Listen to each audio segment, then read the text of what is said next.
तो अगर उनका 60% उनको दे भी दीजिए आपके आकलन से, तो भी आपके पास 40% वो आदमी है जो किसी से खुश नहीं है, वोट देने नहीं जाता। उसको वो वोट देने बढ़िया विकल्प निकलेगा तो वोट देने के लिए वो आदमी आएगा। अब ये गणना मत कीजिए 11 तारीख तक 13 तारीख तक, जब तक वोट नहीं हो तब तक पूरा ताकत लगाने का समय है। एनालिसिस मत कीजिए, बहुत गणना हो रहा है। भैया कौन जीतेगा कौन हारेगा, अब उसको किनारे रखिए। युद्ध के मैदान में उतर गए तो गणना करने का जरूरत नहीं है। कल परसों कोई हमको एगो वीडियो भेजा, कहता है देखिए लाइव सिटी में ज्ञानेश्वर कहें कि प्रशांत किशोर फंस गए हैं। तो भैया सब चुनाव जब आप लड़ते हैं तो उसमें फंसिए जाते हैं।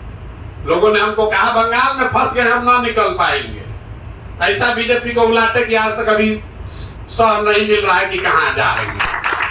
आज घबराइए नहीं, चुनाव 10 दिन में पलटेगा और अभी पलटेगा, आपकी ताकत से पलटेगा। खाली मानसिकता से निकलिए कि अब आप प्रचारक हैं, 2 बरस प्रचारक थे, अब आपको चुनाव लड़ने का वाहक बनना है। जो भी अब लोगों को जाकर उनको झकझोरना है कि अगर अब की हाली दिए वोट, जो आदमी नीतीश कुमार को 5 वर्ष से गरिया रहा है वही सुनील पांडे को वोट देगा, तो गांव में जाकर पूछिए कि नीतीश कुमार तुम रहेगा कि नहीं, इसके लिए वोट दोगे। तब सर्वे में रुपया लगेगा, जमीन जब कटेगा तो फिर रोना मत आके।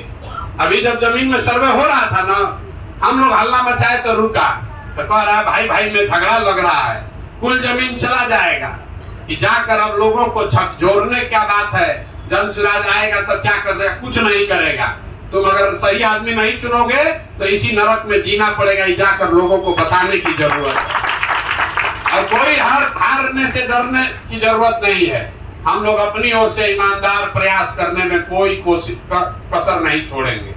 कोई ये न कहे कि आप हमारे यहाँ आए नहीं थे, और इसके बाद भी अगर गलत वोट देगा तो कम से कम सीना चौड़ा करके आप कह सकेंगे कि तुम्हारे पास विकल्प था, आए थे तुम्हारे गांव में पंचायत में, तुम वोट नहीं दिया, अब भोगो अगले 2 बरिस 7 महीना फिर भोगो। ये इतना जरूर कह के आइए।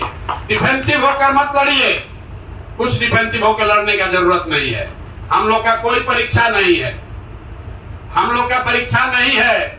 हम लोग अच्छा आदमी को सामने रखकर हम लोग परीक्षा पास कर दिए। अब परीक्षा यहाँ के जनता का है कि उसको बढ़िया आदमी चुनना है कि उसको बदमाश चुनना है।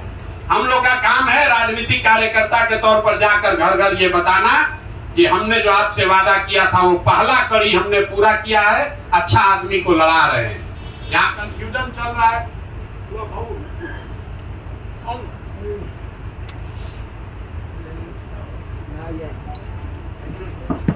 हेलो, क्या हुआ? यहाँ कंफ्यूजन चल रहा है जनरल साहब के कैंडिडेचर पर। आज हमने प्रेस में बताया है, हम लोग को कोई झूठ बोलने की जरूरत नहीं है। जनरल साहब यहाँ के करत के निवासी हैं, ये कोई झूठ बात नहीं है। यहाँ तरारी के सबसे माननीय ऐसे बेटा हैं जो यहाँ से बिहार के से एक बहुत बड़े पद पर पहुंचे हैं। हम लोग का ऐसा मानना है कि ये बिहार का गौरव इन्होंने बढ़ाया है। 70-72 साल की उम्र में अपना सुख सुविधा छोड़कर यहाँ आपके लिए लड़ने आए हैं। उनको विधायक बनने से नया कुछ नहीं मिलेगा, इससे ज्यादा उनको पहले से मिल रहा है। इसके बाद भी अगर